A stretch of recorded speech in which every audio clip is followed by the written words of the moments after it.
ভালো আছেন? ওয়ালাইকুম আসসালাম। হ্যাঁ বাবাজি, কেমন আছেন? আছি কুরবানি কিনছো? দেশের যে অবস্থা আর সবকিছু মিলে দেখা গেছে 60-এর ভিতরে কোনো মতো একটা কিনছি আর কি। তারপর বাবাজি আপনি একটা কিনছুন নাকি? না, এবার কিনছি না, তবে ছোটখাটো একটা বুদ্ধি কোজা বলছি। কুরবানির মধ্যে আবার কি বুদ্ধি খারাইছুন নাকি? বিশাল বুদ্ধি, মানে কোয়ালতাম নাকি আমি আবার তো লোক কই না যায়, বুঝছো? বুদ্ধিটা হলো আমি গোপন সূত্রে সংবাদ পাইলাম দেখলেন বুঝালে, বুঝছো? তাহা শহর কিন্তু হস্তা ওই যে গরিব কাছুগুলি, ওই যে গরিব কাছুরি আছে না, একেবারে মাংস এই মাংস 400-500 টাকা কেজি বেচ চালা, বুঝছো? হ্যাঁ, আর এই মিষ্টি কিনবার লেগে আমি সকালে যাই না, পরে বইহালে খালি কোরবানি দিতাম আর কি। 3-4 মন গুস্ত লইয়া আপনি আর কত ভাই ভাই, আমার বস্তু তো বেশি বেলা খালি হুদা সারি বস্তুগুলা। আরে বাবারে, এটা কুরবানি করতে হইলো, এটা তো কিনা খাওয়া হইলো। কুরবানি হইলো আত্মত্যাগের জিনিস। আমরা কি সব পাইলেন পেতে?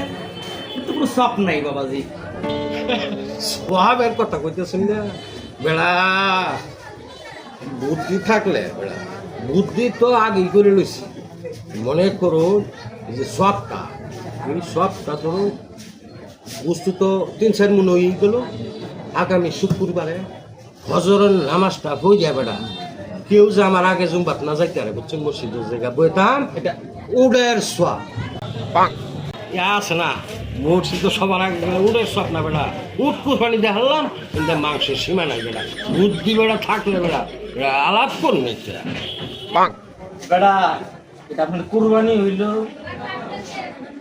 নিয়াত গুণ হয়েছে বরকত।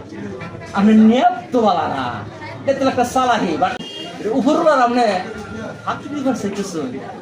আপনি কি মনে করছেন সমাজ সংসারে মানুষকে ফাঁকি দিলেন, আল্লাহরে কিভাবে আপনি ফাঁকিতে দিবেন? হ্যাঁ ও বেটা, আল্লাহরে কিভাবে ফাঁকি দিবেন? আপনি তো বিশাল মানুষ বেটা। আপনি উঠেছি তো আমরা শুক্রবার দিন যাইবেন না বাবাজি, খালি গুরজু বুঝছেন না? গুরজুটা হইব সালাহি সব জায়গা ছাড়ে না। এটা কি করলাম, তাইলে তো সর্বনাশ হয়ে গেছে। আমার তো বুদ্ধি তাহলে আইয়া গেল গা, সব আওলা জলা বাচ্চা গেল। তাহলে আমি এগুলো না আমি ভালো বুঝলাম, কিন্তু আশাই খুশি এই সৃষ্টিকর্তার লোকে তো আর সালা হিসাবে আমি বেটি মানুষের বুদ্ধি দিচ্ছে। আমার কোনো প্রশ্ন নাই, আমার তো সময় নেই বেটা কোরবানি করা, বাড়িতে ওদের সব বড়টা হলো আল্লাহ। এই বেটা, আল্লাহ নবী সালাহি বেটা বহুত মানে কাজ ফালতু ছাড়া কিছু, আর ফালতামি কাজ না, এটা একটা পুরো ফালতামি একটা কাজ।